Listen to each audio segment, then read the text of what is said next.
Divine morning friends.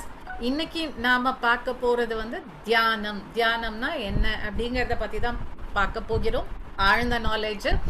ஆனா இதை எழுதினது லலிதா தினகர், வாசிப்பு மட்டுமே அருள் செல்வி. ஓகே, ஃபர்ஸ்ட் வந்து அவங்க கிருஷ்ணர், ஷிரடி பாபா அவங்க எல்லாம் தியானத்தை பத்தி என்ன சொல்லி இருக்காங்கன்ற ஒரு பெரிய பிரீஃப் எக்ஸ்பிளனேஷன் கொடுத்துட்டு அதுக்கப்புறம் தான் தியானம்னா என்னன்னு சொல்லி கொடுக்குறாங்க. ஃபர்ஸ்ட் கிருஷ்ணரோட போதனைகள். சர்வ ஜீவ ராசிகளில் சுவாசத்தில் நான் இருக்கிறேன். இது வந்து ஸ்ரீ கிருஷ்ணரே சொல்லி இருக்காரு. எல்லா ஜீவராசிகளோட மூச்சிலையுமே பிராணால நான் தான் இருக்கேன் அப்படின்னு சொல்லி கிருஷ்ணர் சொல்லியிருக்காரு. அடுத்தது சமம் காய சிரோக்ரீவம் தாரா என்ன சலம் ஸ்திரக சம்பிரக்ஷ நாசிகாக்ரம் சவம் திக்ஷ சானவ லோக்காயான். இது வந்து பகவத்கீதையில 6வது சாப்டர்ல 13வது ஸ்லோகம். இதுல கிருஷ்ணர் என்ன சொல்றாருன்னா, உடல் கழுத்து தலை நேராகவும் அசைவற்றும் சமநிலையுடனும் வைத்து அமைதியாக அமர்ந்து நாசியின் நுனியில் கவனம் செலுத்தி தியானம் செய்யணும். தியானம் எப்படி செய்யணும் அப்படின்னு அவர் சொல்றாரு. அதாவது உட்சுவாசம் மற்றும் வெளி சுவாசத்தின் மீது தொடர்ந்து கவனம் செலுத்திக் கொண்டே வந்தால் சுவாசம் படிப்படியாக நுட்பமடைந்து புருவ மத்தியில் நிலை பெற தொடங்கும். இந்த நிலையில் நாசிகாகிரகம், அதாவது நாசியின் நுனி பகுதியில் சுவாசம் ஓட்டம் மிகவும் நுண்மையாக மெல்லிதாக, ரொம்ப அமைதியா, ரொம்ப லேசான ஒரு இது வரும். மனம் எண்ணங்களற்ற அமைதி நிலையை அடைகிறது. இதுவே தியான நிலை எனப்படுகிறது. ஆனால் இதற்காக சுவாசத்தை வலுக்கட்டாயமாக நிறுத்தக்கூடாது, அதற்கான முயற்சிகள் எதுவும் செய்யக்கூடாது. அது தானாகவே இயல்பாகவே நடைபெற வேண்டும் அப்படிங்கிறாங்க. நாசிகாகிரகம் என்றால் புருவ மத்தி என்று பொருள். மூக்கின் நுனி பகுதியை மட்டும் குறிக்காது. சுவாசத்தின் மூல மையமாக இந்த நாசிகாகிரகம் கருதப்படுகிறது. அங்கிருந்தே தியான நிலை ஆரம்பமாகிறது. உட்சுவாசம் மற்றும் வெளி சுவாசம் இயல்பாக நுட்பமடைந்து அமைதி அடையும் நிலையில் யோகி வாசனைகள், கர்ம பந்தங்கள் மற்றும் விகாரங்களின் தாக்கத்தில் சிக்காமல் அவற்றை தாண்டி உயர்ந்த தெய்வீக நிலையை அடைகிறான். வாசனைகள் அப்படிங்கறது நம்ம வந்து போன ஜென்மங்கள்ல நம்ம கிட்ட இருந்த மனப்பாங்குகளை தான் வந்து வாசனைகள் அப்படின்னு சொல்றோம். அதே மாதிரி கர்ம பந்தங்கள், நம்ம யார் கூட என்ன விதமான பந்தங்கள், எந்த செயல்களோட என்ன விதமான பந்தங்கள் வச்சிருந்தோமோ அதெல்லாம் விகாரங்கள். நம்ம கிட்ட இருக்கக்கூடிய 6 விகாரங்கள் ஆல்ரெடி தெரியும். கோபம், பொறாமை, அந்த மாதிரி எல்லாம் இருக்கு இல்லையா, அரிஷ்டவர்கள். அந்த விகாரங்கள் எதுலேயுமே சிக்காம அதை தாண்டி உயர்ந்த தெய்வீக நிலையை அடைகிறார். அதாவது தியானம் பண்ணும்போது அந்த மாதிரி ஆகுது அப்படின்னு சொல்றாங்க. அதேதான் அப்பானே அப்பானே ஜ்வாஸ்வதி பிராணாம் பிராணா அபானம் ததா பரே பிராணா அபானகதி ருத்வா பிராணாயாம பிராணாயனஹ. இது பகவத்கீதையில 4வது ஸ்லோகத்துல 29வது சாப்டர்ல 4வது சாப்டர்ல 29வது ஸ்லோகத்துல இது வருது. உட்சுவாசம் மற்றும் வெளிசுவாசம் ஆகிய இரண்டின் ஓட்டத்தையும் சமநிலைப்படுத்துபவரே யோகி ஆவார். அவ்வாறு 2 சுவாசங்களையும் சமநிலையில் வைத்திருப்பதின் மூலம் யோகி பிராண சக்தியின் மீது விழிப்புணர்வும் கட்டுப்பாடும் பெறுகிறார். அந்த மூச்சை நாம 2த்தையும் சமமா வைக்க வைக்க நமக்கு விழிப்புணர்வு அதிகமாகுது, மூச்சு மேல நமக்கு கட்டுப்பாடுகள் வருகிறது அப்படிங்கிறாங்க.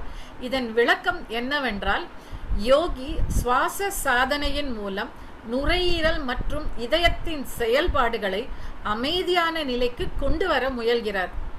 அதன் மூலம் பிராணசக்தியின் ஓட்டம் சீராகவும் ஆழமாகவும் அமைதியாகவும் மாறுகிறது. ஆனால் மேலும் அபான வாயுவை சமநிலையில் வைத்திருப்பதின் மூலம் உடலின் வளர்ச்சி மற்றும் மாற்றங்களுடன் தொடர்புடைய செயல்பாடுகளையும் ஒழுங்குபடுத்த முடியும்.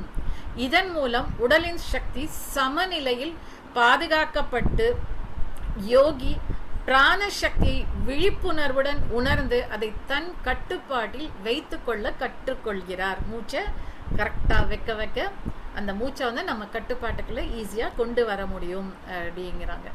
அடுத்தது தபஸ்வி ப்ரோயோ அதிகோ யோகி ஞானி பிரதி ஹபி மாதோ ஹதிக கர்மிஷ்யா சாதிகோ யோகி தஸ்மத் யோகி பவ அர்ஜுனா. இதுவும் பகவத்கீதை தான். ஸ்லோகம் சாப்டர் 6 ஸ்லோகம் 46. ஃப்ரெண்ட்ஸ், இதில் ஏதாச்சும் ப்ரொனவுன்சியேஷன் தப்பாக இருந்தால் சாரி. யோகியானவன் தவம் செய்பவர்களை விட உயர்ந்தவன், பலன்களை எதிர்பார்த்து கர்மாக்களில் ஈடுபடுபவர்களை விடவும் உயர்ந்தவன், ஞானியை விடவும் யோகி சிறந்தவன். எனவே அர்ஜுனா யோகியாக மாறு என்று கிருஷ்ணர் அர்ஜுனனுக்கு உபதேசிக்கிறார். தவம் செய்பவர் என்றால் உபவாசம், விரதம் போன்ற முறைகளில் தன்னை ஒழுங்குபடுத்திக் கொள்ளக்கூடியவங்க வந்து தவம் செய்யறாங்க. ஞானி அப்படிங்கிறவங்க சாத்திரங்களை படித்து அதன் மூலம் சத்தியத்தை அறியறாங்க, அவங்க ஞானத்தை கத்துக்கிறாங்க. ஓகேவா? கர்மம் செய்பவர் என்றால் நித்திய அனுஷ்டானங்கள், யக்ஞங்கள், யாகங்கள் மற்றும் சடங்குகளை கடைபிடிப்பவர்கள் தான் கர்மங்களை செய்கிறவர்கள் அப்படின்னு சொல்றாங்க. இல்ல யோகம் அப்படின்னா தியானம் அப்படின்னு சொல்றாங்க. யோகி என்றால் தியான சாதனையில் நிலை பெற்றவர், உள் ஞானத்தை நோக்கி பயணிப்பவர். இதனால் கிருஷ்ணரின் பார்வையில் வெறும் கர்மாக்களை விடவும் சாஸ்திர ஞானத்தை விடவும் வெளிப்புற சடங்குகளை விடவும் தியான யோகம் உயர்ந்ததாக கருதப்படுகிறது. எனவே நாம் அனைவரும் தியானத்தை கடைபிடிப்போமாக, அனைவரும் யோகிகளாக மாறுவோமாக. யோகோ பவதி துக்கஹா. தியான யோகத்தின் மூலமாகவே துக்கங்கள் நீங்கி அஞ்ஞான இருள் அகல்கிறது. நீங்க எவ்வளவு தியானம் பண்றீங்களோ அதுக்கேத்த மாதிரி நமக்குள்ள இருக்கக்கூடிய அந்த அஞ்ஞானம் என்ற இருள் விலகுகிறது அப்படின்னு சொல்றாங்க. இது வந்து ஸ்லோகம் வந்து 6வது சாப்டர்ல 17வது ஸ்லோகம்.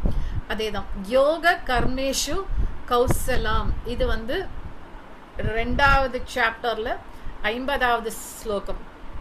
தியான யோகத்தின் மூலம் நாம் செய்கின்ற செயல்களில் திறமையும் நுட்பமும் மேம்படுகிறது. எஸ், நம்ம நல்லா தியானம் பண்ணிட்டு ஒரு வேலையை செய்யும் போது அது அல்டிமேட்டா தான் இருக்கு இல்லையா? அந்த வேலையை நம்ம ரொம்ப நல்லபடியா அழகா முழுமையா மைண்ட்ஃபுல்னஸோட செய்ய முடியும். அதை தான் சொல்றாங்க. யோகஸ்த குரு கர்மானி. இது வந்து பகவத்கீதை தான். இது வந்து 2வது சாப்டர்ல 48வது ஸ்லோகம். யோக நிலையில் நிலை பெற்ற மனதுடன் மட்டுமே கர்மங்களை செய்ய வேண்டும். கிருஷ்ணர் வந்து இதை சொல்றாரு. அதாவது நீங்க அதாவது தியான நிலையில ரொம்ப அமைதியான மனதோட உங்க கர்மங்களை செய்யுங்க. அதாவது எதிலையும் அட்டாச்மெண்ட் இல்லாம அந்த வேலைகளை செய்யுங்க அப்படிங்கிறாங்க. சமத்துவம் யோக உற்சாயத்தே. இதுவும் பகவத்கீதையில 2வது சாப்டர்ல 48வது ஸ்லோகம். அனைத்து சூழ்நிலைகளிலும் சமநிலையுடன் இருப்பதே யோகம் எனப்படுகிறது. ஞான யோக சாதனை என்றால் சுவாத்தியாயம். ஆன்மீக புத்தகங்களை படிக்கிறோம் இல்லையா, அதை தான் வந்து சுவாத்தியாயம் சொல்றோம். அதே மாதிரி சஜ்ஜன சாங்கத்தியம், நல்லோரோட சேர்க்கை, இல்லைன்னா மகா யோகிகளோட உபதேசங்களை கேட்பது, அதன் மூலம் ஞானங்களை பெறுவது. ஆனால் வெறும் ஞானத்தை மற்றும் பெற்றால் என்னாகும்? நம்ம தியான சாதனை பண்ணல, இந்த ஞானங்கள் மட்டுமே நாம சேர்த்துக்கிட்டே இருந்தோம்னா எனக்கு எல்லாம் தெரியும் அப்படிங்கிற ஒரு அகங்காரம் உருவாக்க வாய்ப்பு உண்டு. அதனால கட்டாயம் யோக சாதனை, அதுவும் ராஜயோகம் என்றால் தியானம், அந்த ஆனாபானா சதி தியானம் மற்றும் விபாசனா தியான முறையை வந்து நாம கட்டாயம் பண்ணணும் அப்படிங்கிறாங்க. சுவாசத்தின் மூலம் கவனம் செலுத்துவதன் மூலம் படிப்படியாக எண்ணங்கள் அற்ற நிலையை நோக்கி நாம் பயணிக்கிறோம். இதன் மூலம் விபாசனா நிலைக்கு, அதாவது முழுமையான விழிப்புணர்வு நிலைக்கு, ஞான பார்வை கொண்ட நிலைக்குள் நாம நுழைகிறோம். ஆனாபானா சத்தியிலிருந்து விபாசனாக்குள்ள போக முடியும். ஆனாபானா சதிங்கிறது நாம சுவாசத்தை கவனிச்சு எண்ணங்கள் அற்ற நிலைக்கு போகிறது ஆனாபானா சதி. விபாசனா என்பது விழிப்புணர்வும் ஞான பார்வையும் அந்த ஆனாபானாசக்தியோட அடுத்த ஸ்டேஜ். ஓகேவா? இந்த 2 யோக சாதனைகளின் உச்ச நிலையில் நாடி மண்டல சுத்திகரிப்பு ஏற்படுகிறது.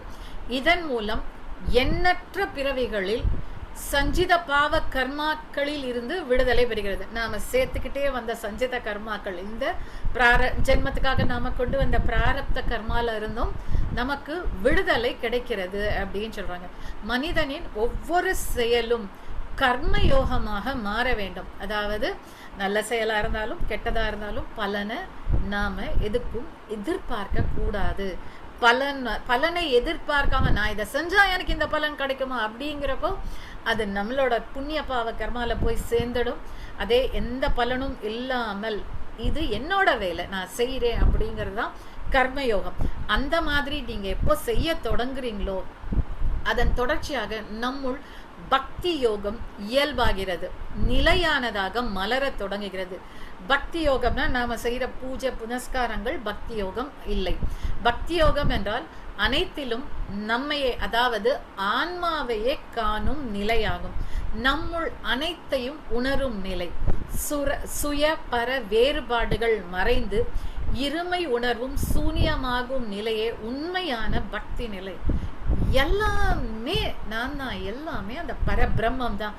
நானும் அந்த பரபிரம்மம். என்னை சுத்தி இருக்கிறதும், இங்க இருக்கக்கூடிய புழு பூச்சி செடி, என்னை சுத்தி இருக்கக்கூடிய அசைற அசையா பொருட்கள் எல்லாமே அந்த பரபிரம்மம் அப்படிங்கிற கூடிய உணரக்கூடிய நிலையத்தான் அவங்க பக்தி யோகம் அப்படின்னு சொல்றாங்க. அடுத்து சிறுடி சாய்பாபாவோட போதனைகள் சொல்றாங்க. தியானத்தை பத்தி சாய்பாபா என்ன சொல்லியிருக்காங்க?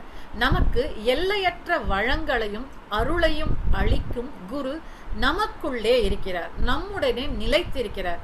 நமக்கும் நமது இருப்பிற்கும் காரணமான அந்த குரு யார்? அந்த குருவை நாம் உணர்ந்து பற்றி கொள்ள முடிந்தால் அந்த குருவை தவிர வேறு எதையும் நான் பார்க்க மாட்டேன் என்ற உறுதியுடன் வாழ்ந்தால் அமரத்துவ பிராப்தி சித்திக்கும் என்று சிறுடி சாய்பாபா கூறுறாங்க. அந்த குரு யாரு? 12 ஆண்டுகளாக நான் என் குருவை தவிர வேறு யாரையும் பார்க்கவில்லை அப்படின்னு சொல்றாங்க. 12 years அவர் மெடிடேஷன் தியான நிலையில இருந்திருக்காரு. அவரோட குரு யாரு? என் சுவாசமே என் குரு. அவர் தன்னோட சுவாசத்துல இருந்திருக்காரு. அதன் மூலம் அவர் தன்னை பல வழிகள்ல மெருகேற்றி இன்னைக்கு சாய்பாபான்னு உலகமே போற்றக்கூடிய ஒரு சிறந்த ஒரு மதிப்புக்குரிய ஒருத்தரா மாறி இருக்காங்க இல்லையா? என்னிடத்தில் வற்றாத திவ்ய வளம் உள்ளது. அந்த வளத்தை நீங்கள் அடைய வேண்டும் என்றால் வெறும் பக்தர்களாக மட்டும் இல்லாமல் உடனே சிஷ்யர்களாக மாற வேண்டும் என்று ஷிரடி சாய்பாபா கூறியுள்ளார். சிஷ்யர்களாக மாறுவதற்கான மார்க்கம் என்னவென்றால் தங்களுடைய சுவாசத்தை விழிப்புணர்வுடன் பயன்படுத்தி கொள்ள வேண்டும். அதாவது சுவாசத்தின் மீது கவனம் செலுத்த வேண்டும். பாபாவும் அதை தான் சொல்றாங்க. சுவாசம், உங்க சுவாசம் தான் உங்க குரு. உங்க சுவாசத்தின் மேல நீங்க முழு கவனமும் வைங்க. வைக்க வைக்க இந்த உலகத்துல இருக்கக்கூடிய அத்தனை திவ்ய வளங்களும் உங்களை தேடி வந்து சேரும். அடுத்தது ஸ்ரீ சத்யசாய் புட்டபர்த்தி பாபான்னு சொல்றோம் இல்லையா? அவரோட உபதேசங்கள், நீங்கள் பஜனைகள் பூஜைகள் செய்வதால் மட்டுமே சாந்தி கிடைக்கிறது என்று தவறாக நினைக்கிறீர்கள். அவை மனதிற்கும் உடலிற்கும் தற்காலிகமான திருப்தியை மட்டுமே அளிக்கக்கூடும். ஆனால் நித்தியமான உண்மை பஜனை உங்கள் உட்சுவாசம் மற்றும் வெளி சுவாசத்திலே இடையறாது நடைபெற்று கொண்டிருக்கிறது. உண்மையான பஜனை நம்ம மூச்சோட உள்மூச்சு மற்றும் வெளிமூச்சில தான், அந்த சத்தத்துல தான் உண்மையான பஜனையே நடைபெறுகிறது அப்படின்னு சொல்றாங்க. இதுவே இறை தத்துவத்தை அடைவதற்கான சரியான வழியாகும். இதுவே உண்மையான தியானமாகும். உங்கள் சுவாசத்தை எப்பொழுதும் விழிப்புணர்வுடன் கவனித்துக் கொண்டிருப்பதே உண்மையான பஜனையாகும். மனிதன் எத்தனையோ சாதனைகள் செய்தாலும் மனமற்ற நிலையை உண்மையான சாதனையாகும். எண்ணங்கள் அற்ற நிலைதான் உண்மையான சாதனை. எவ்வளோ பெரிய சாதனை பண்ணாலும் அது பெரிய சாதனை இல்லை. சுவாசத்தை விழிப்புணர்வுடன் கவனிப்பதின் மூலம் அந்த மனமற்ற நிலையை அடைய முடியும். மனமற்ற நிலை என்றால் எண்ணங்கள் அற்ற அமைதியான நிலை. ரூபங்களையோ நாமங்களையோ மட்டும் ஆதாரமாக கொள்ள வேண்டாம். தெய்வம் என்பது உருவம் மற்றும் குணங்களை தாண்டிய பரம்பொருள். உருவத்தையும் பெயரையும் நினைப்பவர்கள் பாமரர்கள், அதாவது அஞ்ஞானிகள் அப்படிங்கிறாங்க. அவர்கள் கடவுளை அடைய முடியும் என்ற பிரம்மை தான் இருக்கு, அது உண்மை இல்லை. அந்த அவங்க வந்து அந்த சாண்டிங் மூலமா என்னால கடவுளை போய் பார்த்துட முடியும்னு அவங்க நினைக்கிறதெல்லாம் வெறும் பிரம்மை தான். வியாதிகளிலிருந்து விடுபடுறதுக்கு கூட உண்மையான வழி தியானம் தான். தியானமே உயர்ந்த சாதனை அப்படிங்கிறாங்க. தெய்வம் மனுஷ ரூபேன அப்படின்னு சத்ய சாய்பாபா சொல்றாங்க. தெய்வம் எங்கோ தொலைவில் இல்லை, நமது பார்வையை உள்நோக்கி திருப்பினால் நமக்குள்ளேயே உணரப்படலாம். தாய் தந்தை உடலுக்கு வெளியே இருக்கலாம், ஆனால் தெய்வீக உணர்வு மனிதனை ஒரு நொடியும் விட்டு விலகுவதில்லை. இவ்வாறு நமக்குள்ளே இருக்கும் தெய்வத்தை உணராமல் கடவுள் எங்கோ மறைந்திருக்கிறார் என்று மனிதன் நினைக்கிறான். சங்கு சக்கரம் கதாயுதம் ஏந்திய உருவமாக மட்டுமே அவன் தெய்வத்தை நினைத்து அதன் ஆழ்ந்த தத்துவத்தை உணராமல் இருக்கிறான். கடவுள் எப்பொழுதுமே கான்சியஸ்னஸ் தான், இந்த மாதிரி ரூப நாமங்கள்ல அவர் இல்லை அப்படின்னு அவங்க கரெக்டா சொல்றாங்க. ஓகேவா? அதாவது தெளிவா சொல்லி தராங்க நமக்கு. இவை அனைத்தும் நமது கற்பனைகள் மட்டுமே. நாமே இந்த தேகம் என்ற நம்பிக்கையில் நிலைத்திருக்கும் மனிதனால் உடலுக்கு அப்பாற்பட்ட தத்துவத்தை உணர முடியவில்லை. உள்முகமாக பயணித்து தனக்குள் இருக்கும் தெய்வீகத்தை உணர்ந்து கொள்ள வேண்டும். இந்த தேகம் மட்டும்தான், நீ யாருன்னா என் பேரை சொல்லி இந்த உடம்பு தான் நான் அப்படின்னு நினைக்கிறவங்களால கடவுளோட உண்மையான தத்துவத்தை உணர முடியல. நீங்க உங்களை நோக்கி உள்நோக்கி பயணத்தை ஸ்டார்ட் பண்ணாதான் கடவுளை அடைய முடியும். அதுக்கு ஒரே வழி தியானம் தான் அப்படின்னு சொல்றாங்க.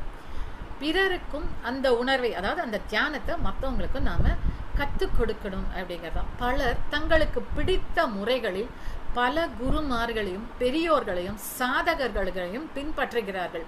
ஆனால் இது முழுமையான ஆன்மீக பாதை என்று கருத முடியாது. நிலையற்ற ரூபங்களையும் நாமங்களையும் மட்டுமே ஆதாரமாக கொண்டு தெய்வத்தை முழுமையாக உணர்ந்து விட்டோம் என்ற எண்ணம் ஏற்படக்கூடாது. யாரும் எந்த மத தலைவர்களோ எந்த குருமார்களோ கடவுளை நமக்கு காட்ட முடியாது அப்படின்னு சொல்றாங்க. நித்தியமும் சத்தியமுமான சுவாசம், சோ ஹம், சோ அப்படிங்கிறது உள்மூச்சு, ஹம்ன்றது வெளியே வர்ற மூச்சு. இதன் மீதே ஆதாரப்பட வேண்டுமே தவிர நிலையற்ற தேகத்தின் மீது அல்ல. ஒவ்வொரு மனிதனின் தேகமும் பொருள் நிலை, அதிர்வு நிலை, ஒளி பரவுதல் நிலை, அதாவது இந்த மெட்டீரியல் பாடி வைப்ரேஷன்ஸ். நம்ம எல்லா பொருட்களுக்குமே, அது அசையும் பொருளாக இருந்தாலும் அசையா பொருளாக இருந்தாலும், நம்ம ஹியூமனா இருந்தாலும் நம்ம எல்லாருக்குமே ஒரு வைப்ரேஷன்ஸ் இருந்துகிட்டே தான் இருக்கு. அது ரேடியேட் கூட ஆகும், ஒளிரக்கூடியதாகவும் இருக்கு. அதை தான் நம்மளோட ஆறால அது ஒளிருது இல்லையா, அதை தான் ஆறாவோட நிறங்கள்ல அது ஒளிர வைக்குது, ஒளிருது அதுல. ஓகேவா? இந்த 3 தத்துவங்களின் அடிப்படையில் இயங்குகிறது. இந்த 3இன் ஒருமைப்பாட்டு தத்துவமே காயத்ரி மந்திரம் அப்படின்னு அவங்க சொல்றாங்க. ஓகே, ஆன்மீக கல்வி மன வாழ்க்கையை, அதாவது நம்மளோட ஆன்மீக மானசீக வாழ்க்கையில ஆன்மீக வாழ்க்கையை வந்து ரொம்ப எளிமையாக்குகிறது. மூலமான மனம், அதுதான் அடிப்படை. மூலம்னா அடிப்படையான மனம் சீராகும் போது பௌதிக வாழ்க்கை தன்னாலே, மனம் சீரான தன்னால பௌதிகமான வாழ்க்கை சீராகும். மனம் அது செம்மையானால் மந்திரம் தேவையில்லை, அகத்தியரோட வார்த்தைகள் இல்லையா, அதுதான் இங்க சொல்லப்படுது. ஓகேவா? மனம் வந்து எவ்வளோ அழகா சீராகுதோ அதுக்கப்புறம் ஆட்டோமேட்டிக்கா நம்மளோட பௌதிக வாழ்க்கை ஒழுங்காகுது. மனிதனால் தன்னுடைய மனதின் மூலம் ஆயிரக்கணக்கான மைல்கள் தூரம் பயணிக்க முடியுது. நீங்க இங்க இருந்துட்டே இருப்பீங்க, சட்டுன்னு அமெரிக்கால போய் உட்காந்துக்க முடியும், ஆஸ்திரேலியாவை பார்க்க முடியும். உங்க குழந்தைங்க அங்க இருந்து ஏற்கனவே நீங்க அந்த இடத்த பார்த்துருந்தீங்கன்னா யூ கேன் ஈஸிலி ரீகலெக்ட் பண்ண முடியும் இல்லையா? ஆனா அவனால உள்நோக்கி பயணம் ஒரு அடி எடுத்து வைக்கிறதுக்கு கூட ரொம்ப கஷ்டப்படுறான். தன்னுள் செல்வது, அகத்தை நோக்கி பயணிப்பது, இதுவே தியானமாகும் அப்படின்னு சொல்றாங்க. இப்போதான் இவங்க தியானம்னா என்ன அப்படிங்கிறத சொல்றாங்க. ஆன்மீக உலகில் தியானமே மிக உயர்ந்த சாதனையாக கருதப்படுகிறது. பலர் தியானம் செய்ய பல்வேறு முறைகளை பின்பற்றுகிறார்கள். சிலர் கடவுளோட நாமத்தை ஜெபிக்கிறாங்க, சிலர் உருவ வழிபாடு செய்கிறாங்க, சிலர் மந்திரங்களை சொல்றாங்க, சிலர் புருவ மத்தியில கவனம் செலுத்துறாங்க, சிலர் சக்கரா தியானங்கள் செய்கிறாங்க. இவை அனைத்தும் உண்மையான தியானம் இல்லை. இது எல்லாமே என்ன சொல்றாங்க, ஏகாக்கிரதை, அதாவது ஒருமுகப்படுத்துதல் அல்லது மானசீக ஜபம் என்று விளக்கப்படுகிறது. உண்மையான தியானம் என்பது எண்ணம் இல்லாத நிலை. பதஞ்சலி மகரிஷி இதையே நிர்விஷய மனக தியானம் என்று கூறுகிறார். அதாவது மனதில் எந்த விஷயமும் இல்லாத நிலை, அதாவது எண்ணங்கள் அற்ற நிலைதான் தியானம் அப்படின்னு சொல்றாங்க. ஏகாக்கிரதைக்கும் தியானத்துக்கும் உள்ள வேறுபாடு.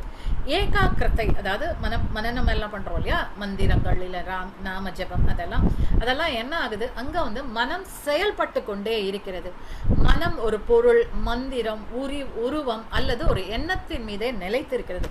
ஸோ அங்க என்ன ஆகுது, மனம் ஏதோ ஒரு வேலையை செஞ்சுக்கிட்டே இருக்கு. அதனால நம்மளோட ஆற்றல் வந்து ஒரு பக்கம் கெயின் ஆனாலும் ஒரு பக்கம் நம்மளோட ஆற்றல் செலவாகிக்கிட்டே தான் இருக்கும். ஆனா தியானம் அப்படிங்கிற இடத்துல மனம் செயல்படாது. எண்ணங்கள் முற்றிலும் மெதுவா எண்ணங்கள் முற்றிலும் நிற்கும். உடல், மனம், இயந்திரங்கள் அனைத்தும், அதாவது இயந்திரியங்கள் எல்லாமே வந்து ஓய்வு பெற ஆரம்பிக்குது. இயற்கையா பிராணசக்தி, நம்மளோட எனர்ஜியே அதுதான் இல்லையா. ஸோ பிராணசக்தியோட செயல் வந்து உடலில் அதிகமாகுது அப்படின்னு சொல்றாங்க. ஏகாக்கிரதை மனம் சார்ந்தது, தியானம் ஆன்மாவை சார்ந்தது. பத்ரிஜி இதை வந்து ரொம்ப சிம்பிளா எப்படி சொல்றாங்கன்னா, வயிற்றுக்கு ஓய்வு உபவாசம், வாய்க்கு ஓய்வு மௌனம், மனதுக்கு ஓய்வு கொடுத்தால் அதே தியானம் அப்படின்னு பத்ரிஜி சொல்றாங்க. ஓகே, அதாவது மனிதனின் மிக பெரிய ஓய்வு மனதிற்கு கிடைக்கும் ஓய்வு. தியானம் மூலம் மனம் அமைதியாகி வாழ்க்கை சமநிலையை அடைகிறது. எவ்வளோக்கு எவ்வளோ தியானம் பண்றோமோ நம்ம வாழ்க்கை வந்து கோல்டன் மெடல் பார்த்துக்குள்ள போக ஆரம்பிச்சிடும். ஓகேவா. சுவாசத்தின் மீது கவனம். தியானத்திற்கான எளிய வழி கௌதம புத்தர் போதித்த ஆனாபானா சதி. தியான நிலையை அடைவதற்கான எளிய வழியாக கூறப்படுகிறது. கைகளை நினைச்சுக்கங்க, காலை கிராஸ் பண்ணிக்கோங்க, ஜஸ்ட் கண்ணை மூடி, கண்ணாடி இருந்தா எடுத்துட்டு உங்க மூச்சை கவனியுங்கள். ஓகேவா. சுவாசத்தில் கவனம் வைத்தல். மனம் அலைச்சல் குறைகிறது, எண்ணங்கள் மெதுவாக குறைய தொடங்குகிறது, மனம் அமைதி அடைகிறது, இறுதியில் எண்ணமற்ற நிலை உருவாகிறது. ஆரம்பத்துல எண்ணங்கள் சுவாசம் போகும், நம்ம திரும்ப சுவாசத்துல இருந்துட்டே இருக்கும்போது சட்டுன்னு எண்ணம், ஏதோ ஒரு எண்ணம் வரும், திரும்ப நாம வந்து கொஞ்சம் கவனமா அதை சுவாசத்துக்குள்ள கொண்டு வரோம். இது ரிப்பீட் ஆகிட்டே தான் இருக்கும், எண்ணம் சுவாசம் எண்ணம் சுவாசம். அதுக்கப்புறம் இப்படி அலைஞ்சிக்கிட்டு இருக்க மனசை நாம ரொம்ப ப்ராப்பரா பயிற்சி செய்ய எண்ணங்கள் குறைய ஆரம்பிக்கும், தியான நிலை உருவாகும். தியான நிலைனா என்ன? தியானம்ன்றது கண்ணை மூடி உட்கார்றது தியானம் இல்லை. ஒரு எண்ணத்திற்கும் மற்றொரு எண்ணத்திற்கும் இடையில இருக்கக்கூடிய நேரம் இருக்கு இல்லையா, அதுதான் தியான நிலை. அங்க எந்த எண்ணமுமே இல்லை, மனமே இல்லை. ஸோ அதுதான் வந்து தியான நிலையாகும். ஒருவர் 1 மணி நேரம் அமர்ந்திருந்தாலும் எண்ணமற்ற நிலையில 1 நிமிடம் மட்டும்தான் அவர் இருந்தார்னா அவர் அந்த 1 நிமிடம் மட்டும்தான் தியானம் பண்ணி இருக்காரு அப்படிங்கிறது அர்த்தம். அந்நிலையில் மனது அமைதியாகும், பிராணசக்தி பெருகும், ஆன்மீக அனுபவங்கள் கிடைக்கும், வாழ்க்கையில் மாற்றங்கள் உருவாகும். தியானத்தின் மூலமா நமக்கு என்ன நடக்குது? தியானத்தின் மூலம் மனது 3 நிலைகளை, நம்மளோட மனம் இருக்கு இல்லையா, அது வந்து 3 நிலைகளை அடைகிறது. ஃபர்ஸ்ட் சஞ்சலமான மனதுல இருந்து அமைதியான மனதிற்கு போகிறது. ஆரம்பத்துல வந்து மனம் வந்து குரங்கு போல அலைந்து கொண்டே இருக்கும். தியானத்தின் மூலம், அதாவது ஒரு எண்ணத்துல இருந்து இன்னொரு எண்ணத்துக்கு போயிட்டே இருக்கும். ஸோ தியானத்தை நம்ம ரொம்ப விழிப்புணர்வோட கான்சியஸோட பண்ண நம்ம மூச்சு மேல கவனம் செலுத்த எண்ணங்கள் குறைய ஆரம்பிக்குது, மனம் அமைதியாகிறது, மன அழுத்தம் குறைகிறது, பயம் கவலை எல்லாமே மெதுவா குறைய ஆரம்பிக்குது. ஸோ அமைதியான மனம், சஞ்சலமான மனதுல இருந்து அமைதியான மனதிற்கு போகிறோம். அடுத்தது அமைதியான மனம் வந்து தூய்மையான மனமாகிறது. நீண்ட காலம் நாம தியானம் செஞ்சுட்டே இருக்கும் பொழுது நம்மளோட எண்ணங்கள் நீண்ட கால வந்து ரொம்ப அழகா மாறுது. எஸ், நமக்குள்ளேயே நிறைய புரிதல்கள் வர ஆரம்பிக்கும். எல்லா குணங்கள் நம்மகிட்ட இருக்க கெட்ட குணங்கள்ல இருந்தெல்லாம் ஓகே, எனக்கு வருது இல்லை, எனக்கு வெறுப்பு வருது இல்லை, நான் பொறாமப்படுறேன், எல்லாமே நமக்கு ஃபர்ஸ்டே தெரிய ஆரம்பிக்கிறப்போ என்ன பண்ணுவோம், இது எனக்கு தேவையில்லை, நம்ம அதை ஒதுக்க ஆரம்பிச்சிடுவோம் இல்லையா. ஸோ குணநலன்கள், மனப்பாங்கு மாற ஆரம்பிக்குது, குணநலன்கள் வளர்ச்சி அடைகிறது. நல்ல எண்ணங்கள் உருவாகிறது. நம்மளை அறியாமே நாம் யாரை பார்த்தும் இது பண்ண மாட்டோம். எல்லாருமே நம்மளை மாதிரி ஒரு ஈக்குவலான ஒரு ஆன்மா அப்படிங்கிற உணர்வுக்குள்ளே நம்ம போக ஆரம்பிப்போம். ஸோ நமக்குள்ள நல்ல எண்ணங்கள் தான். அவங்கள பற்றி யாரை பற்றியும் ஒரு தப்பான எண்ணமே வர முடியாது. அதனால் என்னாகும், நம்ம வாழ்க்கை வந்து புனிதம் அடைகிறது, புனிதமான வாழ்க்கை கிடைக்கிறது. இந்த தூய்மையான மனம் அடுத்து மூணாவதாக எந்த ஸ்டேஜுக்கு போகுதுன்னா வெறுமையான மனம். இறுதியில் மனம் முழுவதும் வெறுமையாகி ஆன்ம அனுபவ நிலையை அடைகிறது.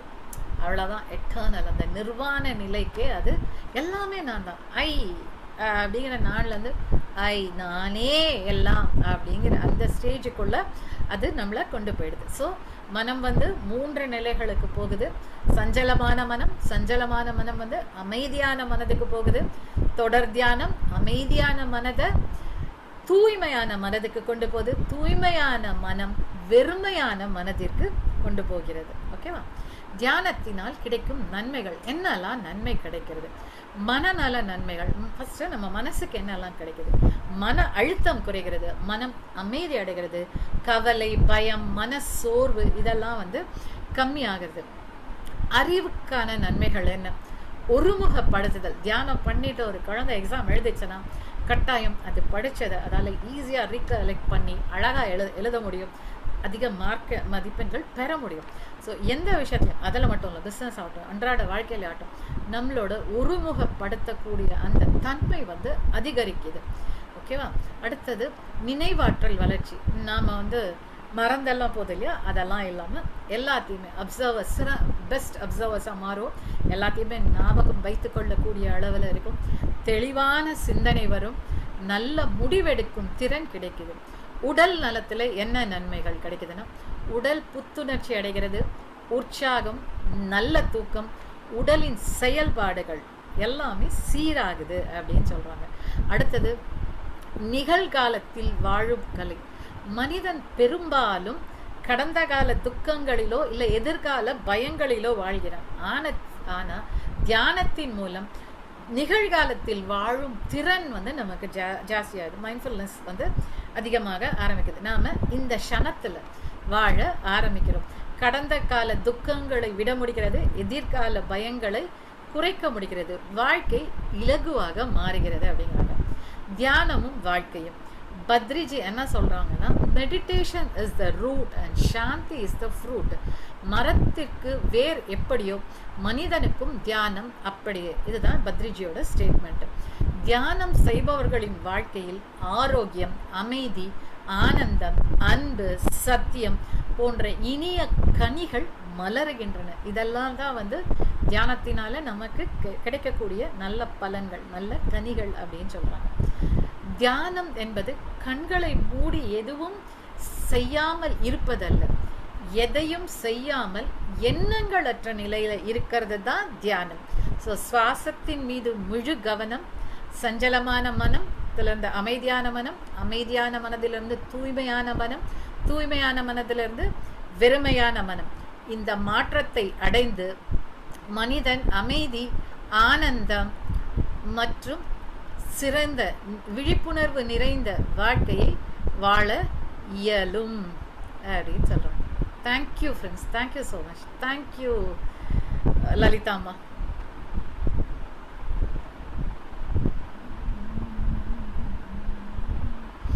ஸ்டாப் ரெக்கார்டிங் வரமாட்டேங்குது.